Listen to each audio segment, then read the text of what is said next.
Welcome to the Digital E-commerce podcast, where we dive into the world of e-commerce and digital innovation. I'm your host, Dylan Lam, and today we have an extraordinary guest with us, Matt Edmundson. Matt is an investor in e-commerce and podcast master who has generated over 75 million in worldwide sales. In today's episode, we will uncover some of the secret behind Matt's success, from innovative toilet seat marketing concept to his impact in the podcasting world. Get ready in an insightful journey to the mind of the true digital entrepreneur. Matt, welcome to the show. Let's start with something intriguing. Can you tell us what toilet seat marketing is? What toilet seat marketing is? Very good. It was good to be here with you, Dylan, and thank you for that kind introduction. I don't know if I'll be able to live up to half of what you said, but let's go for it. So, toilet seat marketing. This is a really interesting concept that I totally stole from a friend of mine. I have to be honest with you, but it's one of those things which is caught on to the point where I actually have. It's not within easy reach, but in the office where I'm recording in my studio, I actually have a toilet seat, which I bring out when I talk to people about this. And so the story is very straightforward. So people think it's to do with the marketing ideas you get while you sat on the toilet, but that's good, but that's not actually what happened. The reason, the idea behind toilet seat marketing was simple. A good friend of mine called Rich told me a story when he was in college, right? And he worked in a hotel as a cleaner, and he would clean the bathrooms in the hotel. And he would regularly get the award for having the best sort of customer response. So, when people go out of a bathroom, they can hit the sort of smiley face, the not so happy face, or the really upset face, to decide whether or not you like it. But he constantly won the award. And eventually his colleagues came to him and said, listen, but how is it you're doing this, right? It doesn't matter how hard we clean our toilets, you always seem to win. What is it you're doing that we're not? And so Rich said to them, listen, guys, just show me what it is that you do when you clean the toilet, as odd as this sounds. So they all went into a toilet stall, and the cleaners showed what they did. And they stood there, they cleaned the toilet basin, they cleaned the walls, and all that sort of stuff. And Rich said, there's one thing that I do then that you don't do. And they said, what's that? And Rich just simply said this. I turn around and I sit down on the toilet and I clean from that point of view, because that's the most important point of view. In other words, I'm looking at this toilet stall, not as someone who's stood inside it trying to clean it. I'm cleaning this toilet stall as someone who sat down in it, using it. And so that meant he paid attention to the back of the doors and all kinds of weird, wonderful stuff. And so the whole concept behind toilet seat marketing is simply this. It's to look at your business through the eyes of your customer, as opposed to how you see your business. Because how we see it and how we understand it is often very different, often worlds apart from how our customers see it. So a classic example, today I was chatting to the customer service folk at Amazon. I bought something off their website and had to return it to get it repaired. And it has been an utter nightmare trying to get updates from Amazon. I mean, I've never known customer service this bad from a company that purports to be quite high on customer service. And the trouble is, all the customer service agents are delivering customer service from the viewpoint of their protocol, right? I have to follow this, I have to do this. Nobody as of yet has sat down and sat on the metaphorical toilet seat and thought about it from my point of view. What is my experience like? They haven't done that, to the point today where it became quite clear that the customer service agent couldn't help me, was not empowered to help me. And so right at the end of it, she said, is there anything else I can help you with? Which is one of those questions which, on a protocol sheet sounds really good. But actually, from a customer point of view, when they've got nothing but frustration from you, it's really the worst question to ask them. So I just responded to the lady and I said, I really don't know how to respond to your question. I'm very sorry. And so it's one of those where toilet seat marketing then is very much a case of thinking about things from your customer's point of view. Hopefully that makes sense. That makes sense. The idea is it's like a lot of time, like when we go on Amazon, it's like they are really painted when it comes to technical. not really tailored to each customer experience. Yeah. So you developed a fascinating e-commerce growth strategy known as like Slingshot Frameworks. Could you walk us through the 7 components that how they contribute to the scaling online businesses? Sure. So we have this thing called the Slingshot Framework, and it's a really interesting idea. I wish I could take credit for it. It's one of those things where we've discovered it rather than created it. I'm not going to lie. I feel a bit like Michelangelo, when he was talking about the statue of David. He was like, it was always in the block of granite. My job was to discover it, And it's a bit like that with this framework. So having run, I have almost lost count, Dylan. I'm not going to lie. How many e-commerce businesses that we've bought, sold, you grew, and all that sort of stuff over the years, over the 22 years we've been doing online.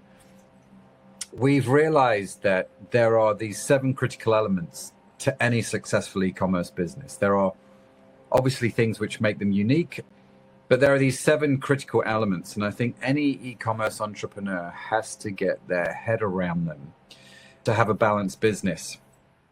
And so, and if I don't mention it later, just remind me, because I didn't for the longest time have these 7 elements balanced, and it ended up costing me about $38 million, right? So there's a really expensive lesson in this whole thing. We call it the $38 million mistake. But the Slingshot Framework is really simply this, right? Oh, and by the way, we call it Slingshot because we refer to ourselves as digital Davids from the story of David and Goliath. And David defeated Goliath with a slingshot. That's why we call it Slingshot, because we feel like, as often, digital entrepreneurs, we kind of feel like we're taking on Goliath when you think about, well, there's Amazon, there's Walmart, there's all these big guys, we have to kind of deal with. So the first element of the framework is very simply this. It is product, which sounds really obvious. But it always amazes me how many online entrepreneurs are selling products that actually people don't want to buy, right? That's a fundamental thing, isn't it? You've got to have a product that people want to buy. And I would venture to say that actually a lot of people sell products that they want to sell, not products that they want to buy. And so I think you've got to have a product that people are willing to spend money on. That's fundamentally the thing, right? If they're not willing to spend money on it, you've got a problem. So you need to curate what we call high demand products. And that, I think, is super, super important. Once you've got a product, you can then move on to step 2 of the framework, which is all about branding. That's all about how you tell the story in a way that resonates with your customer. This is, in effect, sitting down on the toilet seat and thinking about what matters most to your customer, how that relates to your brand, how that relates to your company, and how that relates to your product. And so you collectively, some people start with brand and move to product. Some people start with products, move to brand. They're interchangeable, but they're 2 foundational components. You've got to have a really great product that people want to buy, and you've got to have a story that will motivate people to buy it because it really resonates and connects with them, right?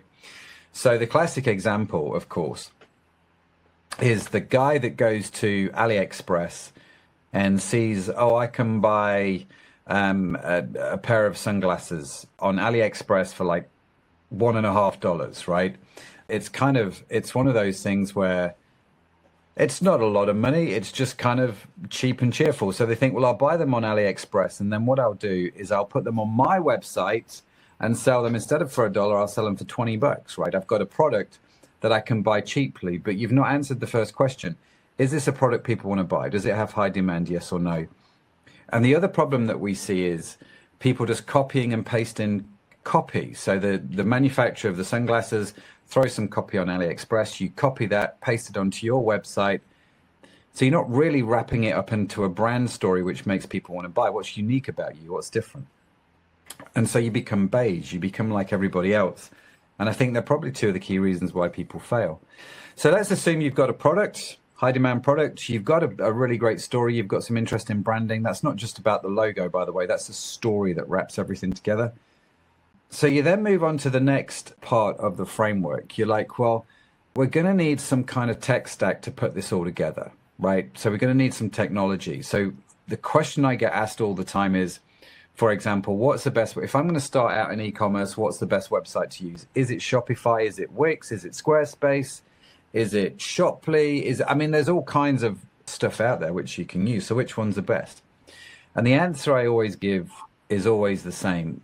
You use whatever technology makes the most sense for your customers, right?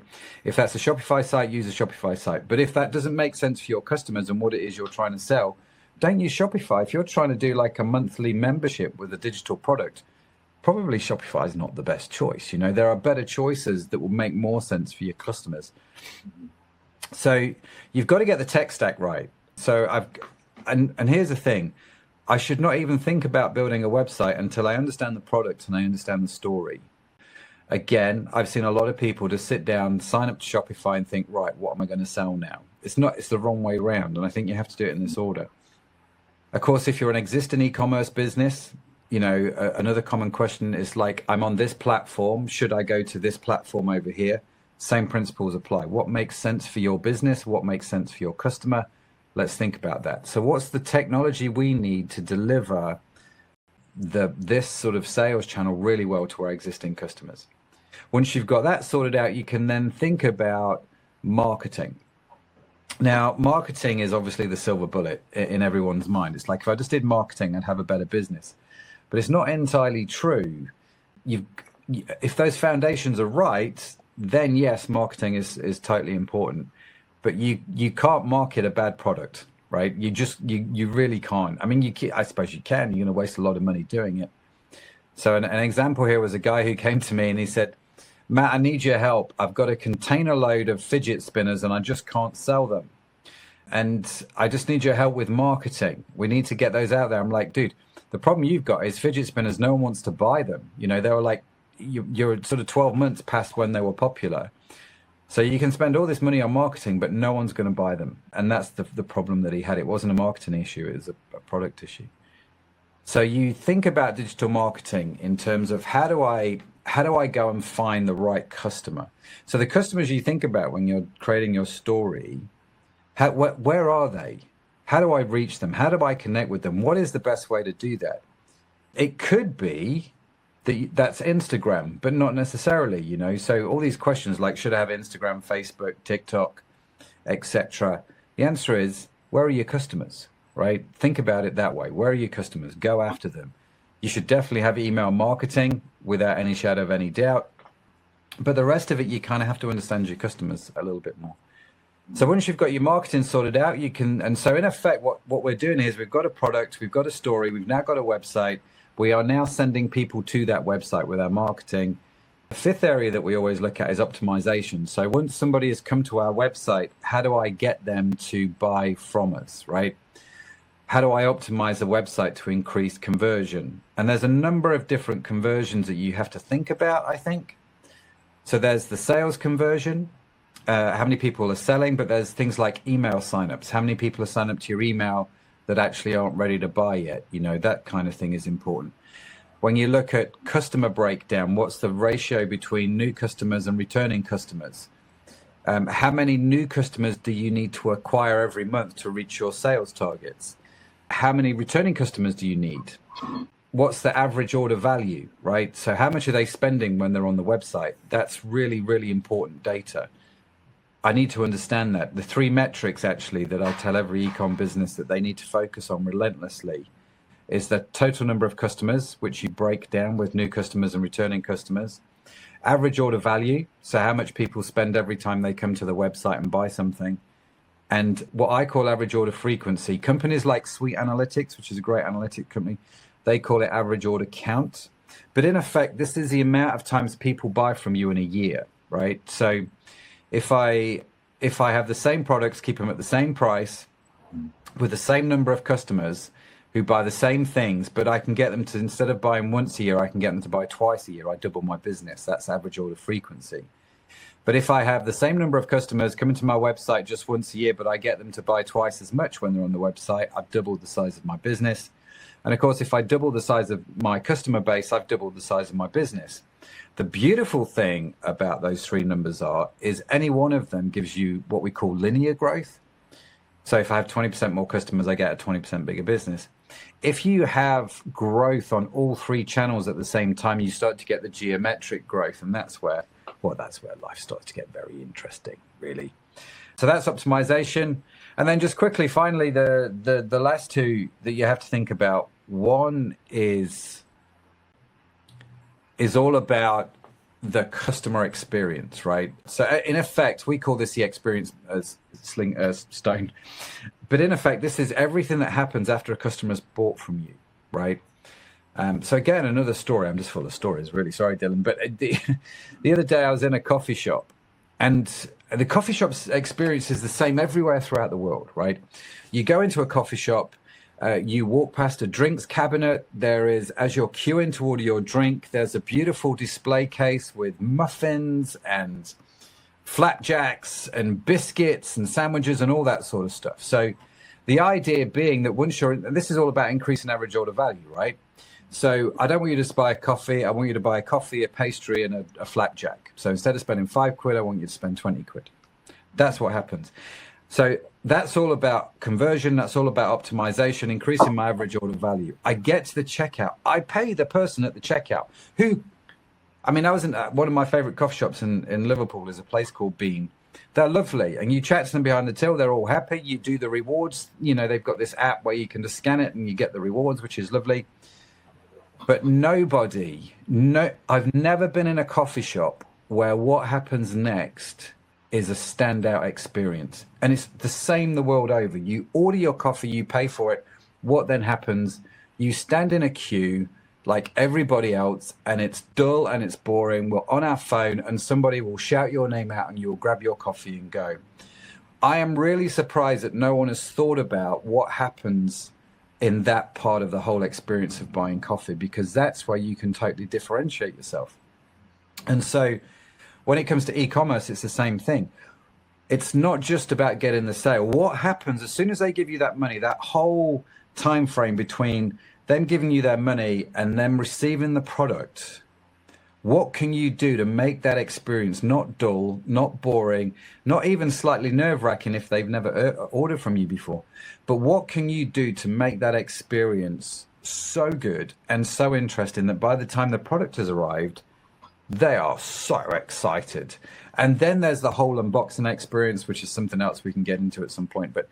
And then the final part is all about, I call it the yo-yo. It's all about repeatability and referability. How do I continually develop this whole thing so that it's not just a one-off transaction? I get that repeat customer base building. How do I do that? How do I get people to refer my business? How do I do that? They're the sort of, sorry, it's a very long answer to your question. They're the 7 areas of the framework. Yeah, I mean, I love the story, like the analogy you have there. Like, how about like give some tips, like how would you optimize that kind of framework? Let's say the post-purchase or like pre-purchase. Like, what would you do specifically for an e-commerce store? So the way that we did this, once we understood that this framework not only existed in our e-com shops, but in all the ones that we've worked with over the years, all our clients, all our partners. Once we understood it, it was a case of going, and comes back to my $38 million mistake, right? So if you imagine a guy who goes to the gym and all he ever does is his arms. He skips leg day, he skips chest day, he just works out his arms. So he's got really big bicep muscles, but what he doesn't have is the rest of him is severely underdeveloped. That was what my business looked like, because we realized that actually one or two of the areas of the framework, when we did an audit on it, we were really strong. Like, we were strong in the marketing aspect of it. There are different pillars in digital marketing. And in some of those pillars, we were really hot. We did email well. We did Google Ads well. We had a product that people wanted to buy, which was great. The issue was we had a lousy relationship with the supplier, which didn't help me. We had an okay brand and an okay story. Our website, you could say, our website was good, but it was developed by our own team. So it was kind of limited in the size of our production team. So it gave me stuff that Shopify couldn't give me, but I was still limited by a small development team. Like I say, marketing was okay. At least part of our marketing was okay. Optimization, we could have done a lot more around that. The experience, we were super bad at that whole thing. We were like every other coffee shop. Just give us your money and you'll get it whenever you get it, and stop arguing, kind of a thing. And we built a multi-million-pound business on that basis, right? And it all went horribly wrong. But we were like the guy who just worked out the arms, as in we had one or two things we did really well, but we'd never really thought about those other areas. And so all we suggest to clients is simply this: do an audit, write down each of the 7 areas, and then ask yourself, how well am I doing in each of those areas on a scale of 1 to 10? And what's one thing that I could do consistently well that's going to help me move the needle between where I am to where I want to be in this area? Don't do what I did and just get focused in on 1 or 2 areas and think, oh, because the business is growing, my business is working.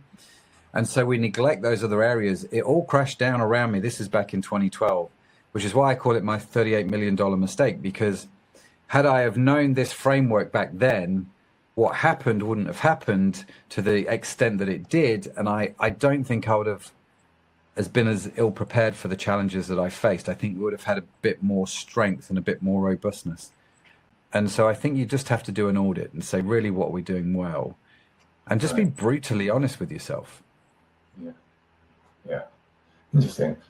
So as a father, I know that you are not giving like your kids pocket money. Like, could you like explain that reason? Like, is that because you're million? You've done your research. Well, Dylan. Well done.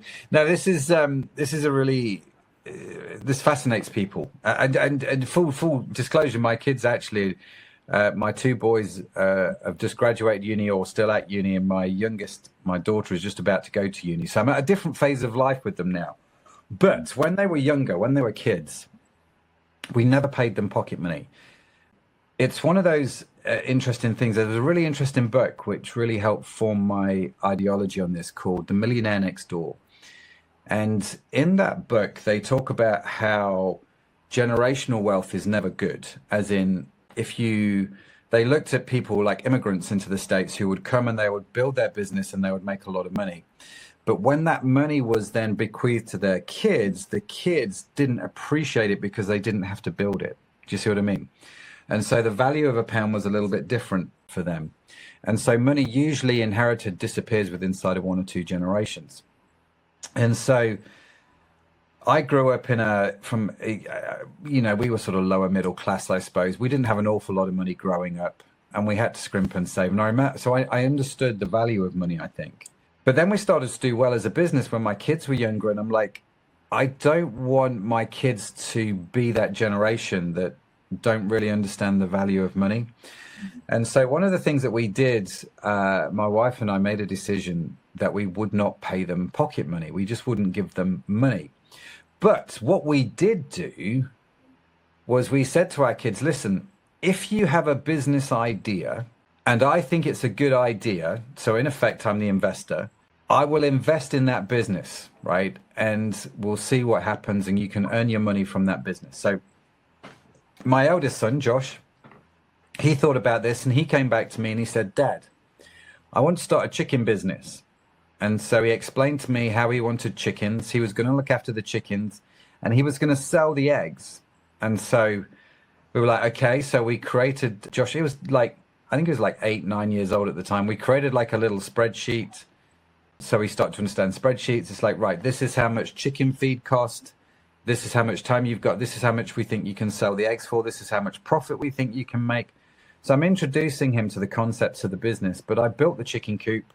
I went and bought the chickens, and Josh looked after those chickens, and he's got 6 eggs a day, and he sold those eggs for 30 pence each. He made £1.80, which meant he made about £1.20 profit, which is, I guess, it's about $1.50, I suppose, in modern money, maybe a bit more. But he was making like £1.20 a day profit just off his chicken business. And obviously when you're 9, 10 years old, that's sort of 30, 40 pounds a month is a lot of money, right? And so Zach, my youngest son, my middle child, his first business was selling tomato plants. He grew tomato plants from seed.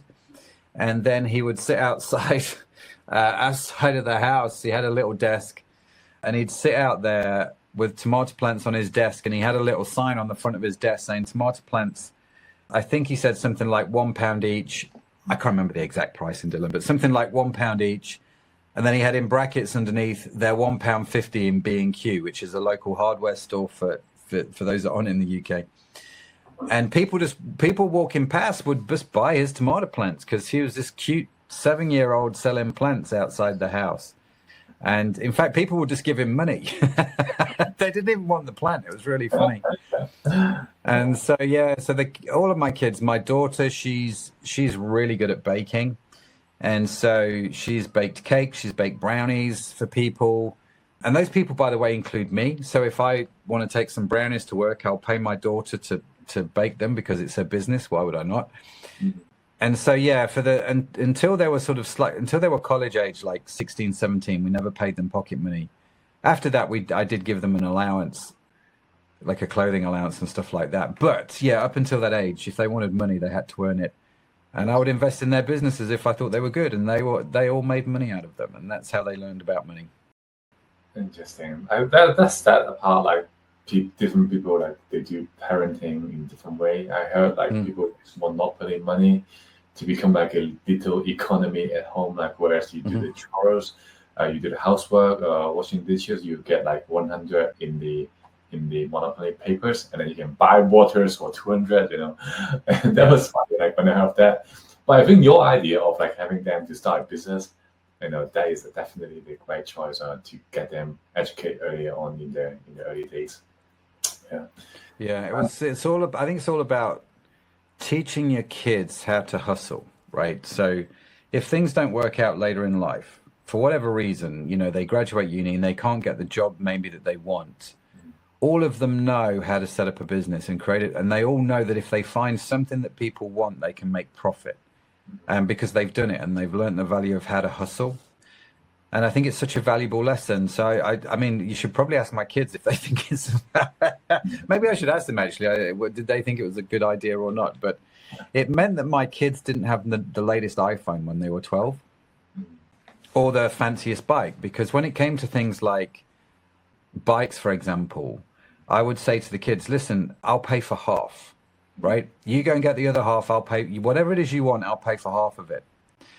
And so on those kind of purchases, I always wanted them to make some contribution, not because I needed them to, obviously from a financial point of view, but because I wanted them to understand how to save. I wanted them to understand how to deal with money.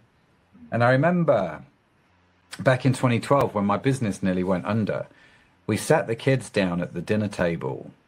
And I explained to the kids, they were young at the time, and I sat them down and I said, listen, kids, this is what's going on. I know you don't understand it. Basically, what it means is I don't think we're going to have as much money.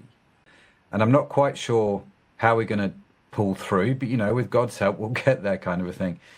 And Zach, my youngest son, had been saving his money for 18 months to go and buy a piece of Lego, the Lego Imperial Destroyer, I think it was, and it was £350 or something like that he. And so I said to him, well, same thing, I'll buy half if you save the other half. And he'd saved up, I think he had to save like 180 or 200. I can't remember the exact number, but that week he had literally made his target. He'd earned enough money to get halfway. It had taken him 18 months. This is like a 9-10-year-old kid, really investing wisely to get this thing that he wanted over a period of time, which I was amazed about. But what he did to this day still astounds me, right? When we told him that things were not great financially, he went upstairs and got his money that he'd saved up, and he brought it down and he just gave it to me, no questions asked. He said, Dad, put this towards what we need, right? And I thought, what a great kid for a start, and Zach, all my kids are super generous like that. And I thought, here he's learned about money, and he learned actually the way this all works super well. Of course, I didn't take the money off him. Of course, that day we went down to the Lego shop and he bought that Lego, and we got some really great pictures of it, and it was a great family outing. But the heart behind it was phenomenal. And so I was super grateful. And I think it was at that point I thought, yeah, we've probably done the money thing well with our kids. Yeah, you did great there, definitely. It's quite a touching story, like right there early on, right? And let's go back to the e-commerce, e-commerce podcast, right? So, like with your experience in the past 20 years, what do you think the e-commerce industry going to look like? How is it going to evolve that in the next coming 5 years? It's a really interesting question, isn't it? Because everyone's trying to predict where it's going to go. Like, what's the impact of AI is one of the biggest questions that people seem to be asking at the moment. And how can what I call a digital David, someone who's starting out, someone who's got quite a small business, how can they do it? How can they make it work? So not only now are you fighting with Amazon, you're also fighting with technology like AI and so on and so forth. And it can feel, I think, a little bit overwhelming. But here's the thing. I still maintain that the best way to be successful in e-commerce. So we talked about marketing earlier. Everyone wants to know what the best digital marketing techniques are. I still maintain that the best techniques, the best ideas of marketing are what I call old school principles. And I still think the best marketing book probably ever written was How to Make Friends and Influence People by Dale Carnegie. And I think that ability to understand people, to connect with people, to motivate people, it became a lost art form in the early days of e-commerce because it was just like, I'll just put it on the website. No one needs to know that, right? It is a faceless site. You can go there, you buy the stuff and away you go, which is what Amazon's all about. Only this time when you go to Amazon, you kind of think, well, I'm just fueling Jeff Bezos's crazy habit of trying to fly, in space. And it's like, I don't need to do that, do I? So what resonates well now are these old school principles. So if you go to a website and you get caught up in the story and the brand of that website, they've understood how to motivate you. They've understood how to resonate with you. They've understood how to make friends and influence people, even online, how to connect with you. And I think for the digital Davids out there, the way you win over the next 5 years, yes, you have to think about technology. Yes, you have to think about AI, what that means and what that looks like. But I don't think you do that at the expense of old school principles. And just connecting with people and treating people with respect, treating people with dignity, treating people like you would want to be treated, not a number, getting on well with people, building a brand like that is centered around a voice, that's maybe centered around a purpose, that has a cause more than just sending its owner to space. And I think if you can do that, you'll do really, really well. And I think the things that I'm focusing on over the next few years is another way to answer that question, maybe. So obviously still, how do we still old school principles in our businesses? But the thing that I'm really interested in, you see, I've sold e-commerce businesses over the years, and I've set up new businesses, started them, sold them, and so on and so forth. I think I'm at a phase of life now where I've sort of done that, and I've sort of proven that to myself. I'm kind of curious how big I can grow by partnering with people. So we have a company where we invest and where we partner with people in the e-commerce space. Can we build a group of significant value? I think is a really interesting question. What does that look like to grow, scale something much bigger? So tens of millions, hundreds of millions ultimately. What does that look like? I think and that's quite exciting, Dylan, if I'm honest with you. So I think the next 5 years for me is just building. How do I build, scale, and grow on not just on my own businesses, but let's bring 20, 30, 40 businesses into the fold. Let's build, grow, scale, and together. And maybe then at that point we exit. I don't know, but it'll be a heck of a journey. And so, yeah, that's sort of the next 5 years for me. Right. Yeah. Is that what Digital Dave is about? Digital Davids is just a phrase that I use, like I say, to describe. There's a really famous story from the Old Testament about David and Goliath. The Israel army is taunted by this giant, the Goliath giant, and everyone's sort of paralyzed by fear. And in comes this little snot-nosed kid called David, and he sort of and Malcolm Gladwell's written a great book called David and Goliath. It's really worth reading about how the underdog can overcome. Just fascinating book, like how he talks about how dyslexia becomes a superpower, actually, and if you interpret it in a different way. And so really recommend Malcolm Gladwell's book. And so it's in that story that I thought, actually, yes, you've got Goliath, who is Amazon, is Walmart, is your competitor with super deep pockets that can spend a fortune on client acquisition. They're playing the game by a different set of rules. But I don't think we have to be afraid of them. And I think if we understand what works for us, hence the reason for the Slingshot Framework. If we understand what makes sense for us, in the story, David tries to dress in Saul's armor, to try and match Goliath on his own terms, and it didn't work. It was when David understood who he was, understood his own strengths, understood how he could make this work for him, that he found the answer to the problem. And so I call myself a digital David, because I feel like every day I'm taking on Goliath. And I just remind myself that David beat Goliath. And he beat Goliath because he did it his way, not because he played by their rules. And so, yeah, that's why I use that phrase. I find it very encouraging. It's kind of, on my website, we have the Digital David Manifesto, where we just talk about this in a bit more detail. But yeah, that's the essence behind it. Right. Beautiful. We are approaching to the end of the podcast. Like, if people want to find you, where can they find you specifically about David Goliath, the Slingshot Framework, and then also, most importantly, your parenting skills? I think it's something that is worth talking about, right? So where can Yeah, I should probably talk about parenting at some point. It's one of those things, isn't it, with parenting? You kind of, part of me feels like I'm the least qualified to talk about it, but part of me thinks actually we did an all right job, because I still got money.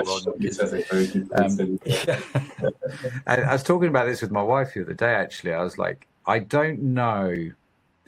There's always things you could do better, right? But we're in that phase now where our kids are leaving home. So we're almost empty nesters in many ways.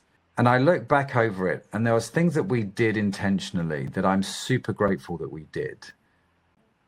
And so I think I can look back on it hand on heart. And I think I was a good dad. I think I still am a good dad. Do you know what I mean? And I think I did it well. Does that mean I feel confident writing a book or a blog about it? I've never really thought about it. It's a really great question. But yeah, so I don't really talk about, but I do talk about e-commerce and growth and scaling and stuff like that. And so if you just want a good starting point is just go to my website, mattedmundson.com. You'll find links to me on LinkedIn, which is a good place to connect with me personally. I'm on there, quite active on LinkedIn. But it's got links to all the podcasts. It's got links to the company websites. It's got, ways to contact me and all that sort of stuff. So just head there. Just go to mattedmundson.com. There you go. I will make sure that I put that in the show notes. And thanks for joining us today on Digital E-Commerce Podcast. We've covered so much ground with Matt today. So hopefully you guys enjoyed it. Thank you.